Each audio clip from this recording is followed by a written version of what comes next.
Ní orúkọ Ọlọ́run Olódùmarè la kí wa káàbọ̀ fún ẹ̀kọ́ Bíbélì ọjọ́ ìsinmi tòní tí í ṣe ọjọ́ ìsinmi ìkọkànlá lẹ́yìn mẹ́ta lọ́kan. Ẹ jẹ́ kí a gbàdúrà. Aláàánú gbogbo ẹ̀dá gbé ọ̀gá Olúwa gbọ́ ọpẹ́ wa. Adé sínú ẹ̀kọ́ Bíbélì tọjọ́ ìsinmi tòní, ẹ̀yin ọ̀rẹ́ darapọ̀ mọ́ wa. Lópin ẹ̀kọ́ Bíbélì tòní jẹ́ adé alábùkún fún wa. A gbàdúrà ní orúkọ Jésù Kristi Olúwa wa. Àmín. Kí a tó máa tẹ̀síwájú, ẹ bá mi dá orúkọ yín fún àwọn ará ilé. Orúkọ mi ni Revd J.O.S. Taiwo. Orúkọ yín sọ. Orúkọ mi ni Oduleye Oluwarohunbi. Orúkọ mi ni Revd B.F. Bọ́lọ́rundúró. Ẹ ṣé. Gẹ́gẹ́ bí a ti mọ̀ wípé àkòrí wo ìyípadà yìí tí à ń gbéyẹ̀wò láti bẹ̀rẹ̀ ọdún yìí, àwọn ọmọ Ọlọ́run gẹ́gẹ́ bí arìnrìnàjò sí ìjọba ọ̀run, ìfarahàn jíjọba lórí ilẹ̀ ayé. Lónìí à ń kẹ́kọ̀ọ́ lórí ṣíṣàfihàn àwọn èso ti ẹ̀mí apá keje. Orí ọ̀rọ̀ wa èyí tá fẹ́ kẹ́kọ̀ọ́ lé lónìí òun la pè ní ìgbàgbọ́. Kí ni mo pè ó? Ìgbàgbọ́. Ẹ jẹ́ ká ṣí Bíbélì wa sínú ìwé Hébérù orí ìkọkànlá ẹsẹ̀ kìíní sí ìkẹfà. Hebrew chapter 11 verses 1 to 6. Ǹjẹ́ ìgbàgbọ́ ni ìdánilójú ohun tí a ń retí, ìjẹ́rìí ohun tí a kò rí, nítorí nínú rẹ̀ ni àwọn alàgbà ti ní ẹ̀rí rere. Nípa ìgbàgbọ́ ni a mọ̀ pé a ti dá ayé nípa ọ̀rọ̀ Ọlọ́run, nítorí náà kì í ṣe ohun tí ó hàn ni a fi dá ohun tí a ń rí. Nípa ìgbàgbọ́ ni Ábẹ́lì rú ẹbọ sí Ọlọ́run tí ó sàn ju ti Kéènì lọ. Nípa èyí tí a jẹ́rìí rẹ̀ pé olódodo ni Ọlọ́run ní jẹ́rìí ẹ̀bùn rẹ̀, àti nípa rẹ̀ náà bí ó ti kú nì ó sì fọhùn síbẹ̀. Nípa ìgbàgbọ́ ni a ti ṣí Énọ́kù nípò padà kí ó má ṣe rí ikú, a kò sì rí i nítorí tí Ọlọ́run sì ṣí i ní ipò padà, nítorí tí ó ṣáájú ìṣípòpadà rẹ̀. A jẹ́rìí yìí sí i pé ó wu Ọlọ́run, ṣùgbọ́n ní àìsí ìgbàgbọ́ kò ṣeé ṣe láti wu Ọlọ́run. Ẹni tí ó bá ń tọ̀ Ọlọ́run wá kò lè ṣa ìgbàgbọ́ pé ó ń bẹ, àti pé òun ní olùṣẹ̀san fún àwọn tó fi ara balẹ̀ wá. Ẹ ṣé. Ẹ jẹ́ ká wo èròǹgbà wa. Èròǹgbà àkọ́kọ́ ni láti ṣe ìtúpalẹ̀ onírúurú àfihàn ìgbàgbọ́ àwọn akọni inú Bíbélì. Ìkejì, láti kẹ́kọ̀ọ́ bí ṣíṣàfihàn ìgbàgbọ́ Kìrìsìtẹ́nì wa ṣe lè fi ìpìlẹ̀ lélẹ̀ fún jíjèrè ọkàn sínú ìjọba Kristi. Ìgbàgbọ́ ṣe pàtàkì. Láìsí ìgbàgbọ́ ènìyàn kò lè wu Ọlọ́run. Níbi tí a kà kọ́ nípa Énọ́kù pé nípa ìgbàgbọ́ náà ṣí ní ipò kò rí ikú. Bí èmi àti rẹ náà, bí a bá mú ìgbàgbọ́ wa lókùnkúndùn tí a sì ń ṣe dáradára, a ó jèrè ọkàn fún Kristi. Asán ni iṣẹ́ ìsìn ènìyàn láìsí ìgbàgbọ́ nínú Kristi. Ìfáàrà ẹ̀kọ́ kíkà wa tí òní sọ bí Bíbélì ṣe túmọ̀ ìgbàgbọ́ gẹ́gẹ́ bí ìdánilójú àwọn ohun tí à ń retí àti ìjẹ́rìí àwọn ohun tí a kò rí. Ó jẹ́ ìgbàgbọ́ tí ó lágbára tàbí ìgbẹ́kẹ̀lé nínú ènìyàn tàbí ohun kan. Ohun kan ni láti wípé Kìrìsìtẹ́nì ni wá. Ó jẹ́ ohun mìíràn láti ṣe àfihàn ìgbàgbọ́ wa lójoojúmọ́ sí àwọn aládùúgbò, pàápàá àwọn tí ó wà ní àyíká wa. Ọ̀pọ̀lọpọ̀ Kìrìsìtẹ́nì lónìí aláfẹnujẹ ni wá. A lè sọ fún àtúntòsù wípé Kìrìsìtẹ́nì ni wá, ṣùgbọ́n nípasẹ̀ ìṣesí àti ìhùwàsí wa ní àyíká àbí ní ilé ní àdúgbò kò fi hàn wípé Kìrìsìtẹ́nì ni wá. Àwa fi yé wa nínú ẹ̀kọ́ Bíbélì tí ó ní wípé ìgbàgbọ́ wa ó ṣe pàtàkì. Nípasẹ̀ rẹ̀ a lè jèrè ọkàn, a lè yí ọkàn padà fún Ọlọ́run. Mo wá bi ọ́ lérè, irú ìgbàgbọ́ wo ni o ní? Ẹ ṣé. Ọlọ́run Olódùmarè ó jẹ́ àfihàn ìgbẹ́kẹ̀lé pátápátá nínú ènìyàn, ìwàláàyè, agbára àti orí ọ̀fẹ́, ìgbàlà tí Ọlọ́run Olódùmarè. Ìwọ̀nyí yẹ kí ó jẹ́ àpẹẹrẹ fún wa nínú ìrìn àjò wa sí ìjọba Ọlọ́run.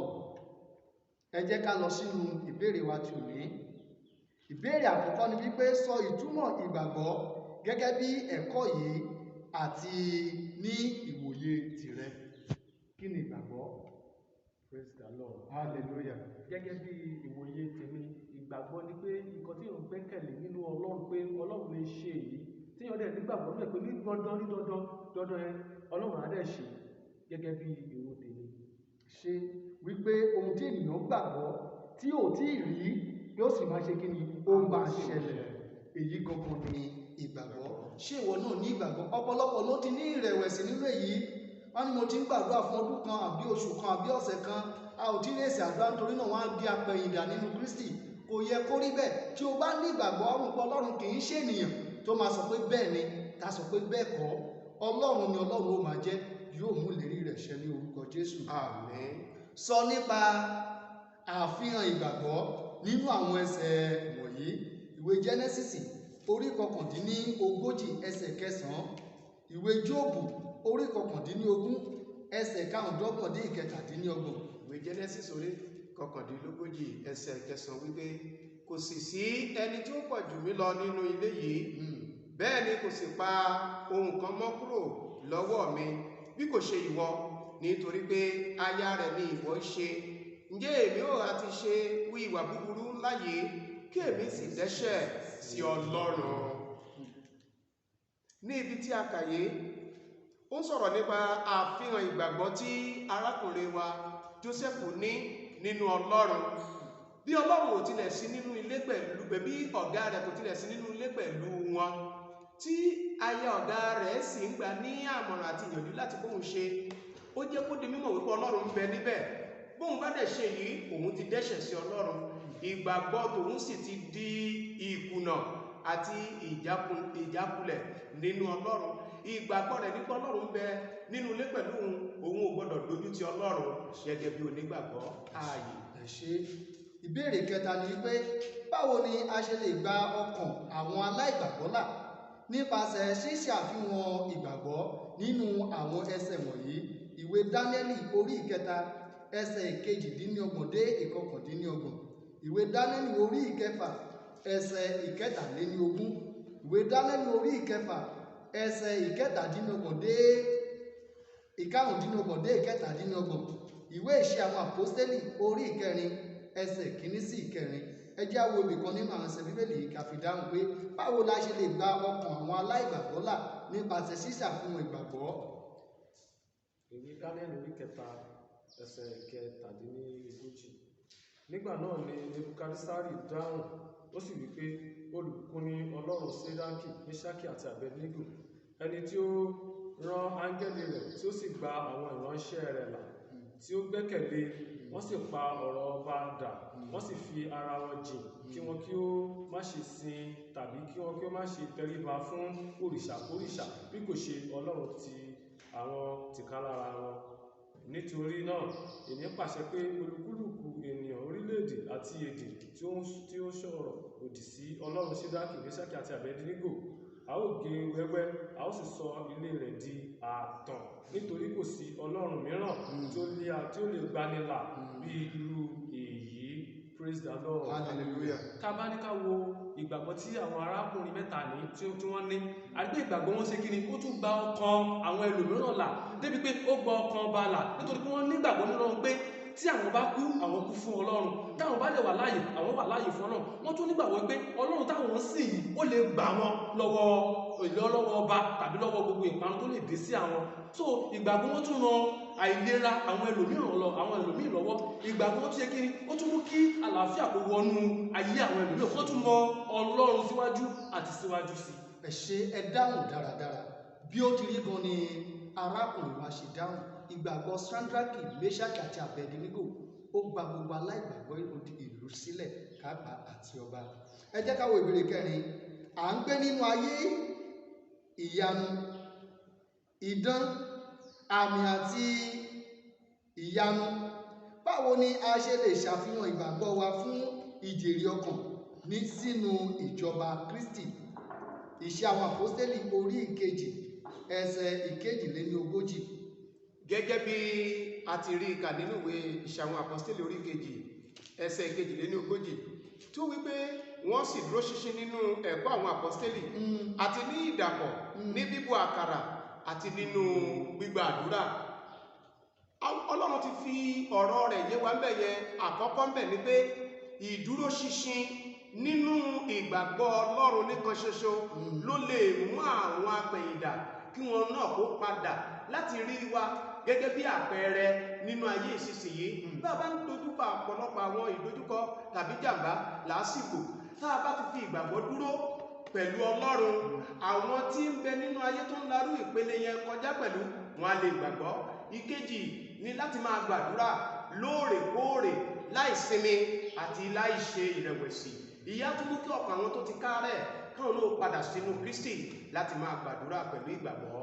Ẹ ṣé bàbá wa nínú Olúwa, làákàyè yóò ní dọ́gba ní Jésù. Ìparí, ìgbàgbọ́ jẹ́ èso ti ẹ̀mí tí ó ń tọ́jú ìtànkálẹ̀ ìyìn rere. Òun ni ó ń gbọ́ àwọn aláìgbàgbọ́, ó sì mú kí wọ́n fi ayé wọn fún Kristi. Nítorí náà, àfihàn ìgbàgbọ́ àwọn onígbàgbọ́ yẹ kí ó tọ́ka àwọn ènìyàn sí Kristi àti agbára àjíǹde rẹ̀ fún ìràpadà àwọn ẹlẹ́ṣẹ̀. Èmi àti rẹ gẹ́gẹ́ bí Kristẹni, bí a bá ṣe dúró nínú ìgbàgbọ́ wa nígbà tí ó wọ̀ àti nígbà tí kò wọ̀, èyí ni ó jẹ́ ìpèníjà fáwọn aláìgbàgbọ́ láti lè gbé ọkàn wa sí ààbò Kristi.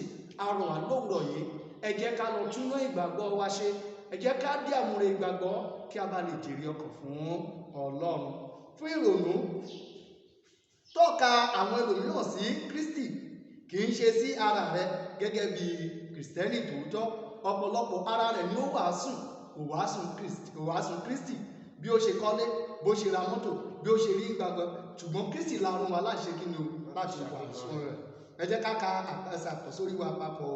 Ìwé Hébérù orí 11 ẹsẹ̀ 6. Ṣùgbọ́n láìsí ìgbàgbọ́ kò ṣeé ṣe láti wù ú, nítorí ẹni tí ó bá tọ̀ Ọlọ́run wá kò lè ṣàìgbàgbọ́ pé ó bẹ àti pé òun ni olùṣẹ̀san fún àwọn tó ti farabalẹ̀ wá. Oore ọ̀fẹ́ láti farabalẹ̀ wá Kristi Ọlọ́run kó fi fún wa ní orúkọ Jésù. Ẹ jẹ́ kí á gbàdúrà. Bàbá wa àti Ọlọ́run wa, gbé ọ̀gá, Olúwa gbọ́ ọpẹ́ wa. Oore ọ̀fẹ́ láti máa wá ọ nígbà gbogbo Ọlọ́run fi fún wa. Ìgbàgbọ́ wa má jò yẹ̀. A gbàdúrà ní orúkọ Jésù Kristi Olúwa wa. Àmín.